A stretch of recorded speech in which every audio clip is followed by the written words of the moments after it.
Hi everyone, welcome back to the channel. Today we're going to talk about Warbreaker, the Warbreaker by Brandon Sanderson. I was about to say like the fifth book in the something something, but I'm like Warbreaker is a standalone for now, so I don't even know how else to describe it. But yeah, we're going to talk about Warbreaker by Brandon Sanderson. This is of course a part of my Cosmere reread in anticipation for Stormlight 5 coming in December. So yeah, with that being said, make sure you hit the like button, subscribe to the channel if you haven't done so already, and if you're interested in checking out the Patreon, we have early access over there as well as reactions and real-time art videos and that kind of fun stuff. So yeah, if you're interested, make sure you check that stuff out. And with that being said, let's begin. All right, so what can be said about Warbreaker that I particularly have not said already? So I've done multiple rereads of Warbreaker, and I don't want to just kind of, be beating a dead horse. I don't want to just reiterate the same things that I said on those previous rereads or my initial review or anything. So I like to try to find something different to talk about the story in general. So this is going to contain pretty much full.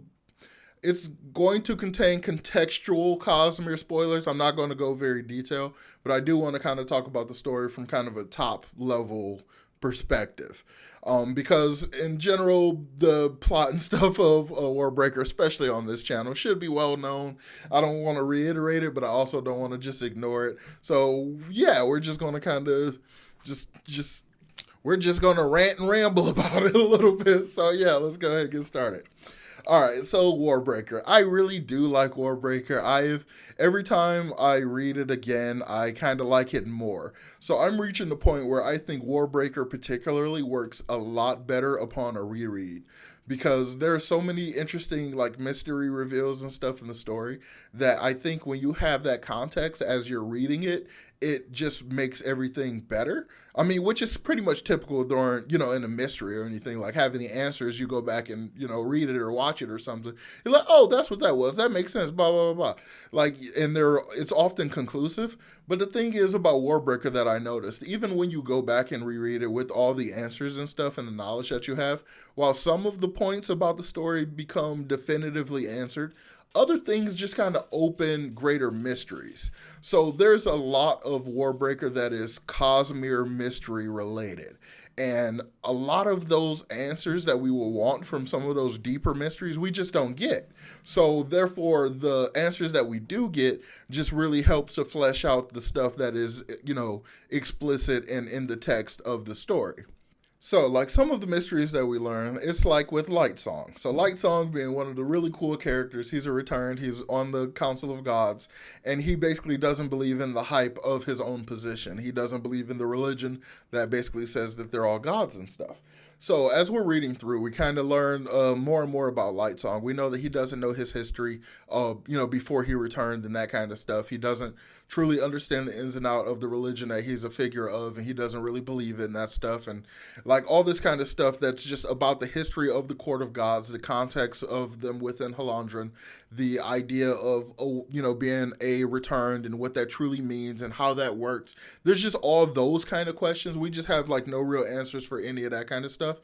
But the answers that we get in regards to Lightsong kind of fleshes out him as a character, but it does nothing essentially for. I mean, it does a little bit, but not nearly enough for the greater context of the world and those mysteries.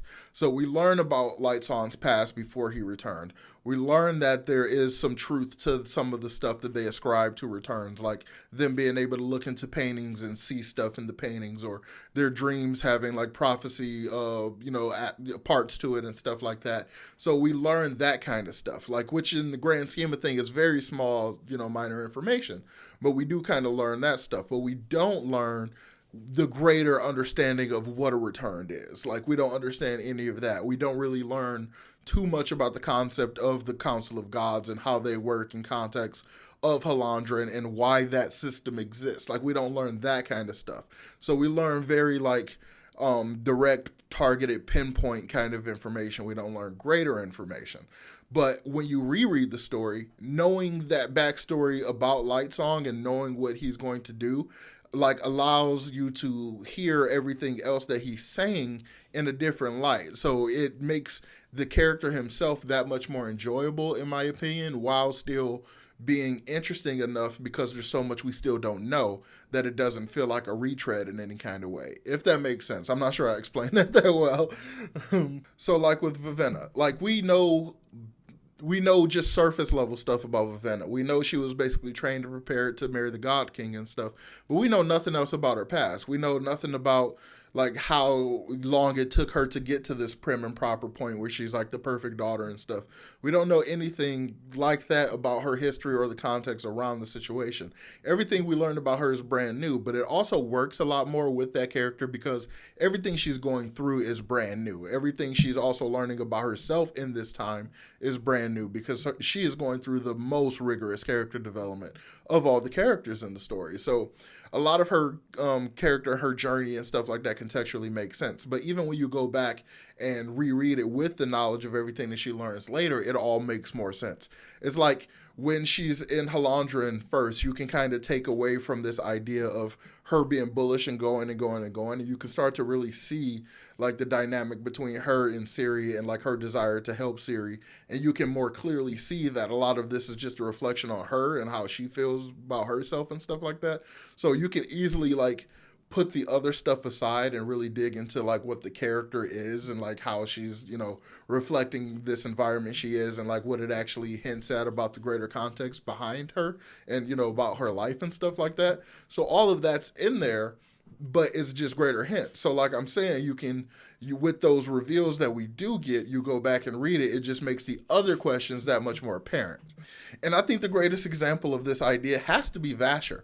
Like Vasher, we get to know, like, he's our first character like we meet off the bat, and he kind of gives us this like kind of rundown of biochromatic breath and like how awakening works and stuff like that, which is a lot of fun. It's a really cool way to intro the character, and I love when Brandon just like starts off and immediately gives us an example of the magic and that kind of stuff. It's a lot of fun. But there's just so much we don't know about Vasher. In the context of the story, we know very little about him.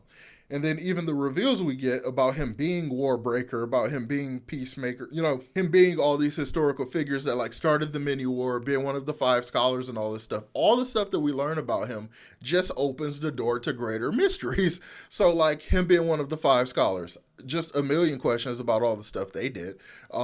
Him being, you know, a really long-lived returned and stuff, trying to understand the context around that and how that works and how he's lived that long and, you know, how long he's lived it as a secret and how he discovered the different abilities the return have and stuff like that.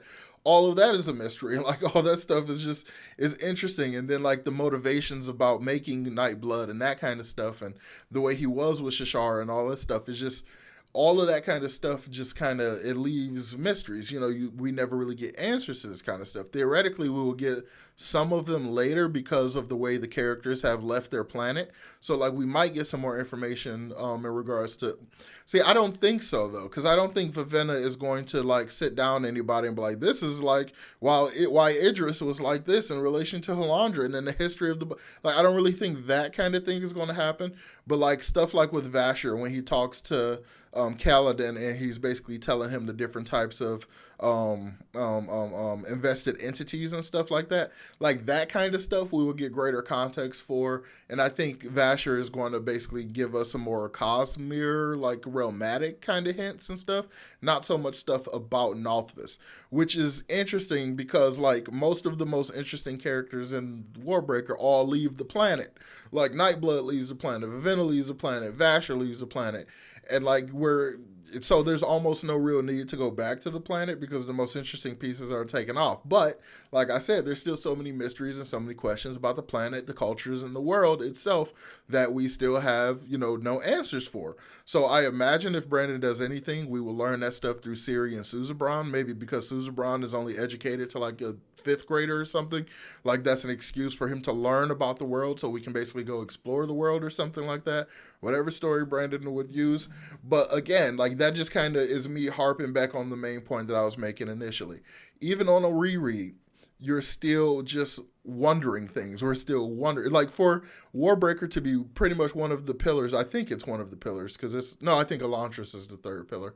But it's one of the more important aspects of the Cosmere in relation to the grand Cosmere story. So it's really interesting that we know so little about it. Like Brandon has mentioned he's going to write Nightblood, but we don't know when he's going to write that. We have no idea if he's made any progress. I hope he writes it somewhere while he's writing Era 3, but Like we have so little information on the planet of Nalth, especially considering the way in which it pops up so often. Like the use of the magic is clearly going to be one of the main uses of magic as the Cosmere continues to develop. Like there's awakened engines and awakened computers and awakened circuits and awakened this and awakened that. Like whether or not the magic itself is just going to be fundamentally easy to use everywhere, or whether or not there's just going to be so many Nalthian world hoppers that information just permeates.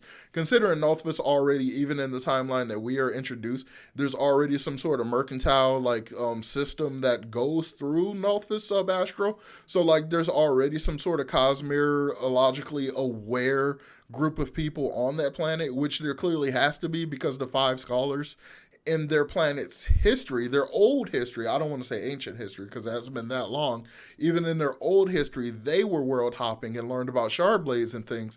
So it seems like the most interesting things about Nalthvis and about Warbreaker is its context and connections to other things. So when you know all the reveals and stuff about the book and you go back in and reread it, it just makes all that other stuff that much more apparent. So I find that really fascinating. I don't think Brandon has really done that with any other story, where like this story just kind of exists to pull connections out of. It's just like it exists as a source location for these crossover characters. It's like Nalthvis itself, even though it seems like it's so rich in history and stuff, even though it's not that rich in history, because as far as we can tell, the timeline goes back maybe 1,000 years total. So there's not that in context of what we know about other planets and their deep history, it's not much at all. So it's just really fascinating that we know so little about it, even though there doesn't seem to be that much to know about it. But the most interesting things about it have almost nothing to do with the planet or its people. Does that make sense? I feel like this is getting a little overly convoluted in my head, but like that's kind of the thing that I notice about Warbreaker every time I go back to it. It's the everything around it is so much more interesting than the simple text of it itself. It's always the fact, oh, this is going to be a connection, this is going to be a crossover point, this is going here, this is going there, this is how this expands and stuff. And I just really enjoy all that stuff. It's really, really fun and really interesting, but it's just fascinating, right? Like it's I can't think of any. I mean, I guess apart from like some of the one-offs, but even most of the one-offs that Brandon does, like the short stories and things like that, they they are still interesting within themselves more so than their crossover context. At least that I can think of offhand. Let me know in the comments down below if you can think of any of Brandon's one-offs that primarily serves as like a connection point that is like where the connections are less interesting than the point of connection. If that oh, that sounds too complicated. So yeah, I think Warbreaker might be probably one of the best books Brandon has written in terms of its rereadability, because every time you reread it, it kind of opens up more questions, but the reveals themselves kind of make those questions more clear. So I really like that a lot. There's like, you can reread pretty much any of his other stuff, you end up with like Cosmere romantic questions, but this one, it just makes all those unanswered questions a lot more clear. It just seems like there's a lot more unanswered questions in Warbreaker than there is in much of Brandon's other stuff. That's probably because he knows he's going to write sequels to it and eventually answer these questions. But it's still just like, it feels fascinating to me. It feels very different in that way, in that like most of the characters that were main characters are either dead or world hoppers by the end. So it's really interesting. It's interesting. So yeah, let me know in the comments down below. What do you think about Warbreaker? Did you reread it this time on your reread in anticipation for Stormlight 5? Let me know about that in the comments down below. And what is one of your favorite mysteries about Nalthvis? What is your favorite like questions we have about the past? Mine is Shashara. Just Shashara question mark. It's just everything about her, any and everything about her. Like, it's just major question mark. So yeah, let me know what your major question mark is in regards to Warbreakers in the comments down below. So yeah, with that being said, please make sure you hit the like button, subscribe to the channel if you haven't done so already. If you're interested in supporting the channel in another way, you can check out the Patreon. The link is in the description. Over there we have early access and some reaction videos, and of course some real-time art videos where it's just me painting and listening to probably Dimension 20 D&D or something like that. So yeah, with that being said, I will talk to y'all next time. Peace.